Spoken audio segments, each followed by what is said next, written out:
these voters decided enough is enough. They believe government and public policy should reflect the will of the government, not the views of special interests or corporations. Over the past decade, since the Citizens United decision, we have witnessed public confidence with democracy decline as corporate influence has grown. This is not sustainable.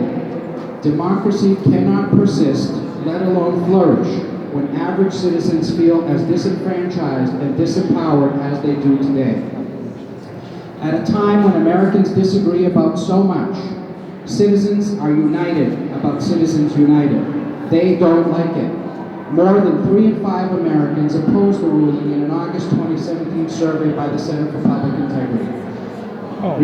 Reversing Citizens United would not solve all of America's problems, but it would go a long way to restore public confidence in American elections and democracy. The most promising avenue for reform is by means of constitutional amendment. While this is an uphill battle under any circumstances, citizens in the Commonwealth have started a movement to move forward on this path. It may be our last best hope to restore sensible campaign finance regulation and to rescue American democracy from the corporate stranglehold currently choking it. Next, I'd like to thank the 5 appointing authorities, the Governor, the Attorney General, the Secretary of State, the Senate President, and the House Speaker for bringing together such a thoughtful and diverse group of dedicated individuals from a wide range of backgrounds, experiences, and perspectives to serve on the Commission. I thank my fellow Commissioners who served on their own time and at their own expense on this important endeavor. These include my capable co-chair, Bill Kilmartin, who is unable to be with us today, but whose dedication and hard work have been exemplary. The other commissioners included Noval Alexander, Nicholas Bowie, Jeff Clements, Cheryl Clyburn-Carford, Carmen Gentili, Boca Malone, Jay Marsden, Scott McDermott, Matthew McKnight, Dominic Pangalo, Joyce Sanchez, and Jennifer Towle. Finally, I thank the large number of concerned citizens, advocates, and experts who attended meetings, provided testimony, and helped the Commission every step of the way. Our work was informed by and reflects their input. Our initial report is many things. It is thoughtful, detailed, and comprehensive, and there are copies available for you today.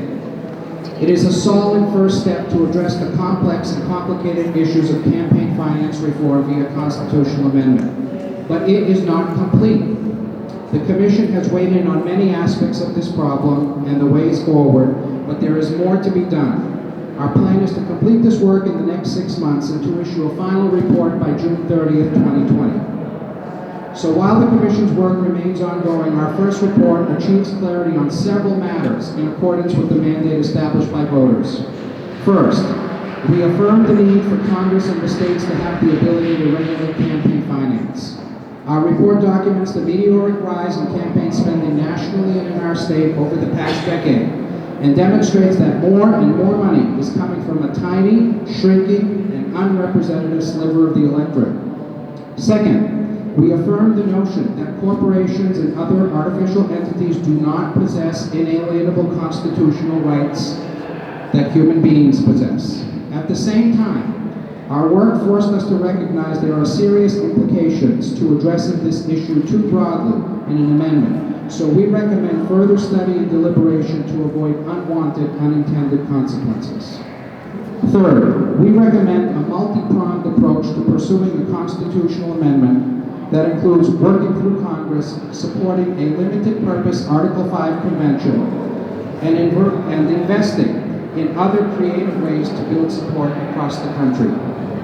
The initial report stopped short of proposing preferred language for an amendment. We reviewed proposals that have been presented in Congress and elsewhere, but we believe there is more work to be done before putting forth specific language of our own. Instead, our report presents a series of guiding principles to approach recommendations regarding the scope and language of a proposed amendment. We intend to develop this specific language and to include our recommendations in the final report. In summary, we have made tremendous progress, but the work is not yet done. We hope you will continue to support the Commission and to share your advice and ideas as we undertake completing this work. in the months ahead. I'm delighted to welcome the Attorney General of the Commonwealth of Massachusetts, who has joined us today, Maura Healey. We thank her for her support of the Commission and ask her to say a few words. Thank you, Pastor. I just want to thank Bill Kilmartin and Kostas Panagopoulos for chairing this commission, and I want to thank all of the members of this commission. Of course, I want to thank in particular my appointees, Jeff Clements, Cheryl Clyburn Crawford, and Joyce Sanchez. But all of you together, terrific work, terrific report, and really, really important. And I know that my colleagues will say the same. I'm honored to be among colleagues, wonderful legislators from here who are doing such great work. I see Senator Jamie Eldridge, also Representative Carmine Gentile, who will be, who is also on the commission, Representative Garlick, Denise Garlick. I'm sure there are others, but we're all here today because this is a really important issue. This is a really, really important issue, and fundamentally it's about fairness. It's about our democracy. 10 years ago, we saw the Citizens United decision, which unleashed the floodgates for dark money and the influence of some at the expense of many. 10 years of allowing concentrated amounts of money from an extremely small portion of the American people, allowing that to dominate our political system. It's not fair, it's not right, and we need to fix it. This is about democracy. And in Massachusetts, we believe that democracy is about people, not money. So we're fighting back. We're fighting back in this time where too many are making it harder for people to vote, to even exercise the franchise. And we will continue to see that, I'm sure, over the next many, many months. We need to double down and do all we can on those fronts. I am proud to have been supported and to support efforts to reduce barriers to participation in elections here, specifically the implementation of early voting and automatic voter registration. Also, yesterday I was before in supporting Election Day registration, something else that I think is really important. We should be making it easier for people to vote and participate in democracy, not harder. And now it's time to do this. I supported question 2, as did the vast majority of people in the state, because it's about democracy and it's about fairness. This report was thoughtfully done with the data, with the information that I think gives us what we need. We need to make the changes and need to make the changes in the Constitution to address this. But I just want to be clear that in my view, no one person's voice should be louder or more important than anyone else's. And Citizens United unfortunately changed that. And we need to do everything we can here to lead the way, support other states where similar initiatives are underway, and come together as an American people and as an American public to stand up for the democracy that is both enshrined in our U.S. Constitution, but one that we hold dear and should look to live up to every single day. Thank you to the Commission for your work.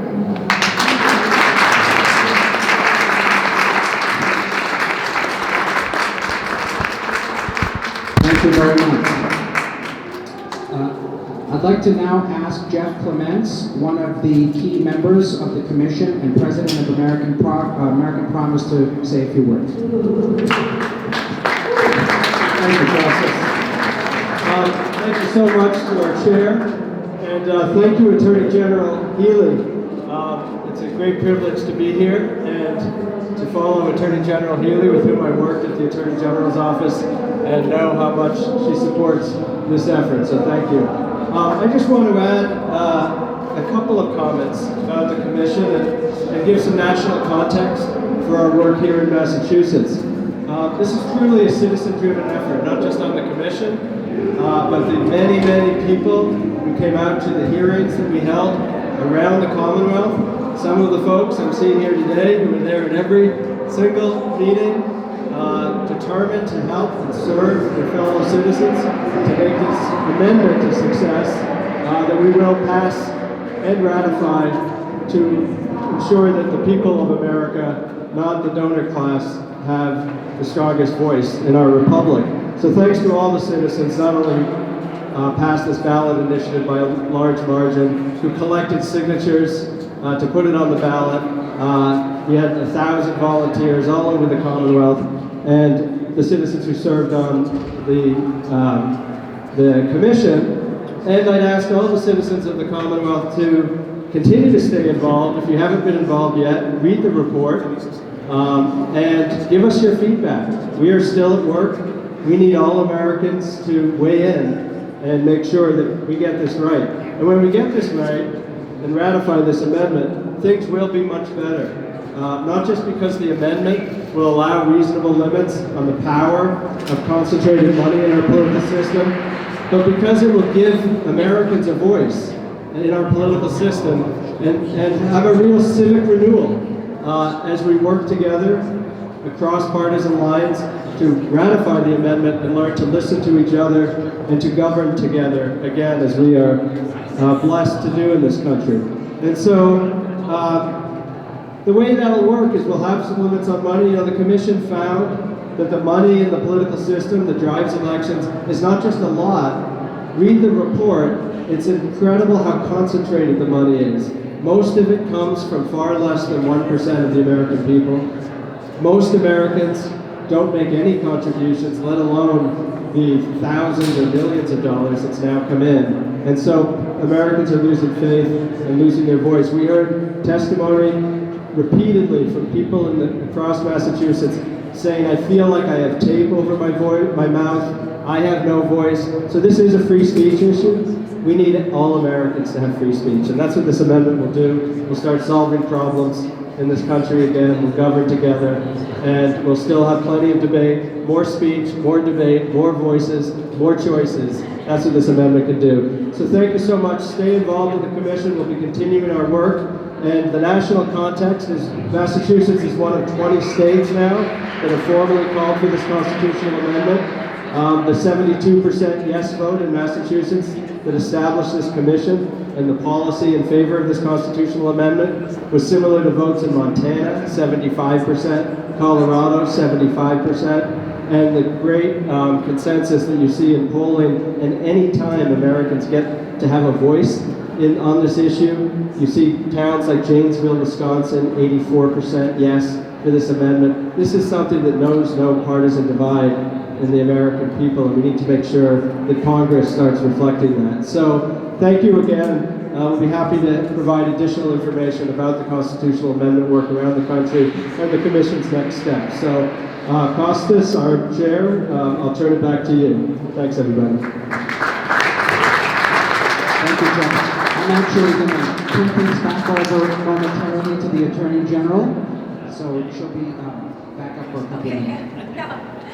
I just want to take a minute because I made a reference to some of the folks who were with us earlier. More have actually joined, which is really great. Again, thank you, Jeff Clements, for your leadership on this from the very beginning.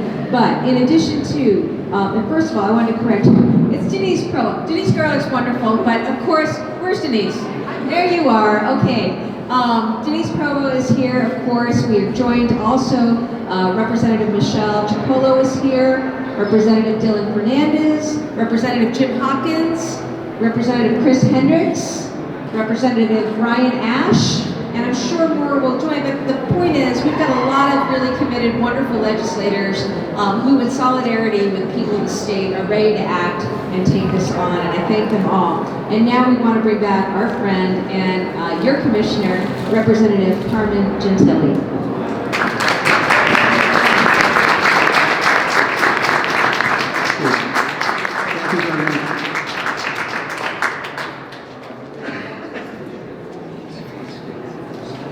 Pleasure to be with you here today.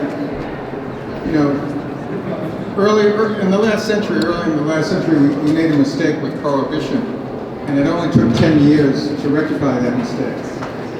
We're already 10 years beyond Citizens United, and we need to meet that challenge sooner rather than later. With billionaires and large money just interfering in elections all across the United States, this is the time to move forward. And I have my colleagues, representatives that the Attorney General just noted behind me here. It's a team effort.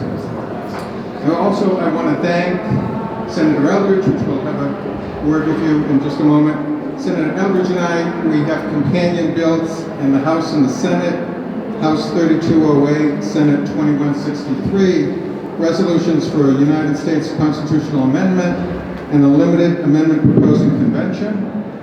I'd like to thank my co-presenter Dave Vieira in the House, and I'd like to thank Chair Linda Dean Campbell and Chair Walter Timmelty of the Veterans and Federal Affairs Committee.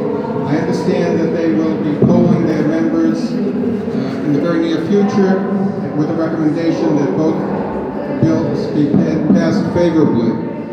This will give us an opportunity later in the session to join with other states that have passed similar legislation, reaching out to the Congress to send an amendment out to the American people. Thank you very much for coming today.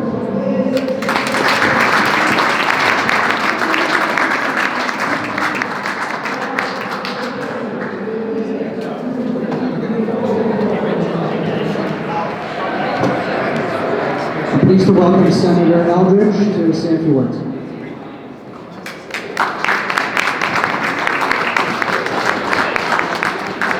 Thank you so much. I want to commend the work of the Citizens Commission, including endorsing an Article 5 limited amendment, which Representative Gentile referenced. That is, at the state level here in Massachusetts, the We the People amendment. So that's something I'm very proud to file with Representative Gentile. I really want to commend the work of the Citizens Commission, as well as the leadership of Attorney General Healy, not only to get money out of politics, but to encourage more people to participate in politics. I've had the pleasure of getting to know Jeff Clements very well over the past few years, ever since the Supreme Court Citizens United decision in 2010. And since then, I worked with him and others to file a resolution passed by the legislature opposing the Citizens United decision, more recently passing the Massachusetts Disclose Act to require that when super PACs spend money in Massachusetts, they have to disclose the sources of that funding. But the reality is, if the money continues to pour in, including here in Massachusetts, we need to take stronger action, whether it's We the People Amendment, whether it's finding different ways to limit the impact of big money. And I just want to close and say, when I first ran for the legislature, I was a clean elections candidate, something that not too many people are aware of today. But it was a public finance law passed by the people. I was the only legislative candidate elected in Massachusetts history publicly financed. And that allowed me to knock on doors, talk to voters, and not spend money at big fundraisers or asking people for money.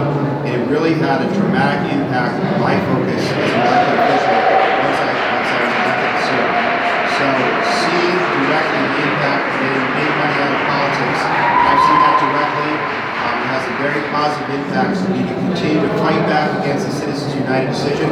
The Citizens Commission is a key part of that in Massachusetts, and it's part of a national movement. So thank you so much to the Commission, and I really greatly appreciate their work. Thank you. Thank you. I echo the Attorney General's thanks to the other elected officials who have joined us today, and to all of you for coming. This is a wonderful turnout, and it's a testament to the passion around this issue in the Commonwealth of Massachusetts. I'd like to now ask my fellow commissioners to join me at the podium. We'd be happy to entertain a few questions from the audience or the press.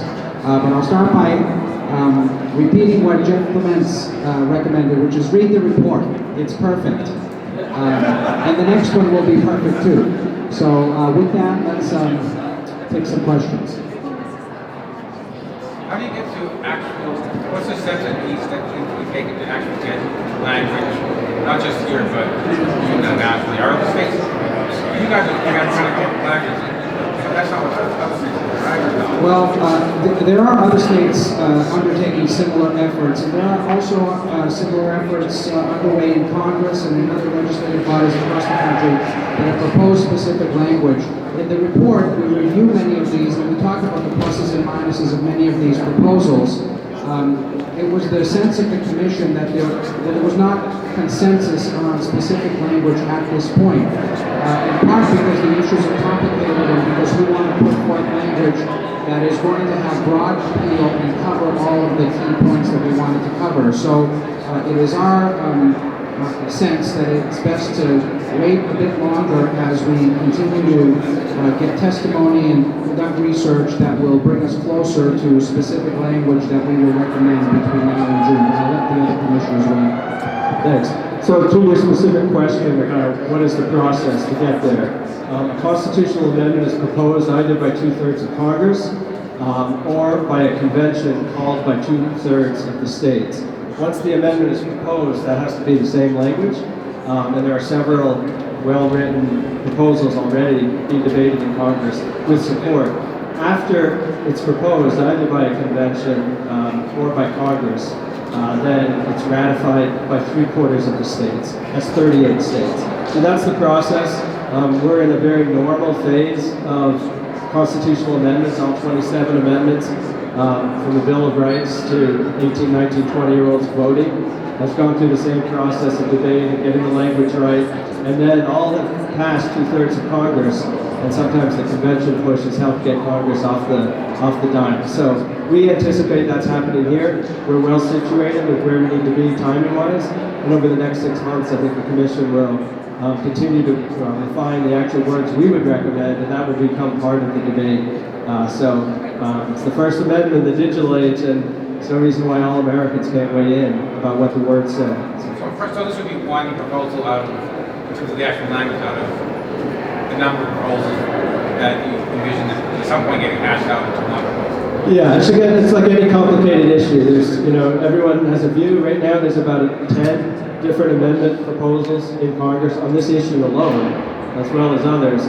But there's one that's pretty good that empowers the states and Congress to enact reasonable limits on money in politics, distinguishes between corporations and human beings in doing that, in order to protect the free speech rights and the process for all Americans.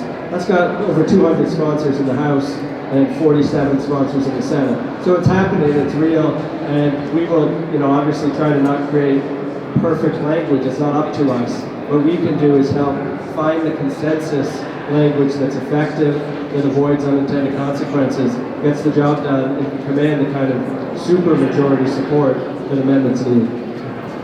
Best case scenario, what's the soonest to get constitutional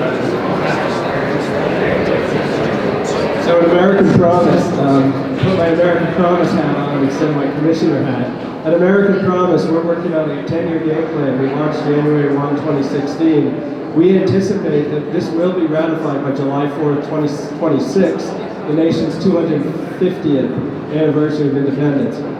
We're pushing for consensus on what the amendment language is over the next 2 years, and then seeing a ratification pathway through many of those states that have already said we want this, and they're not just states of one political view, they're not just urban or rural, they're all different states. And so we anticipate a pretty rapid ratification process of getting this done really in the next 5 to 6 years. What are your biggest obstacles to getting, is anybody against this? Yeah, the biggest obstacles are like all of our obstacles in this country right now in many ways. It's the partisan divide in Capitol Hill. So in Washington, it tends to break down across Democrats pushing for this, Republicans not yet on board in Congress.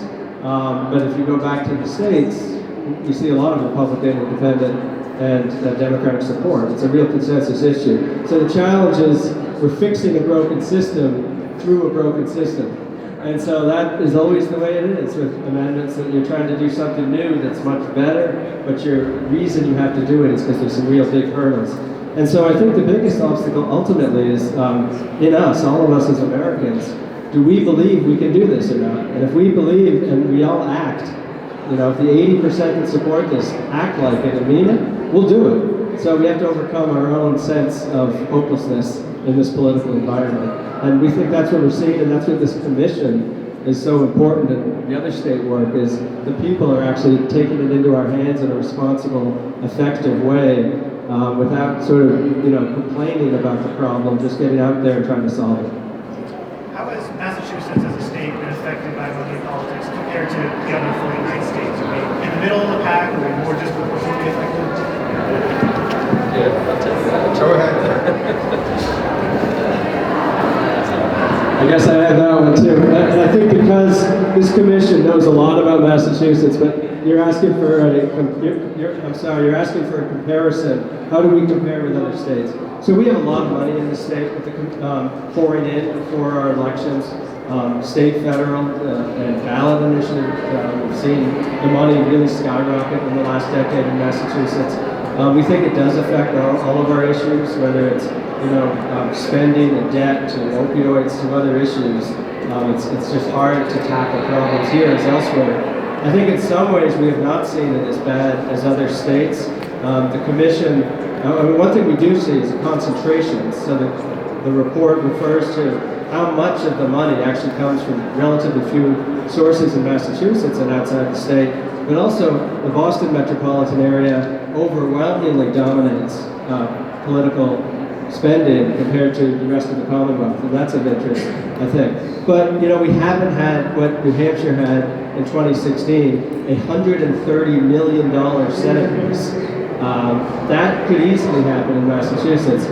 The one closely contested race we had in the last few years was Senator Warren, now Senator Warren, challenging then Senator Scott Brown, and took the People's Pledge and helped limit a little bit the outside money. It was still the most expensive race to date, the Senate race. So we're seeing some of the same trends with some differences, but one of the big problems here is everything is being nationalized because the money is coming from the same sources, whether it's Dallas or New York or Boston, and it's a national chessboard for the wealthy donors competing to gain power with control of the Senate or other battles. So when we're a battleground, we will see the kind of really bad spending that we saw in New Hampshire and Nevada in closely contested Senate races. But that's how I put it. I don't know if there's other comments.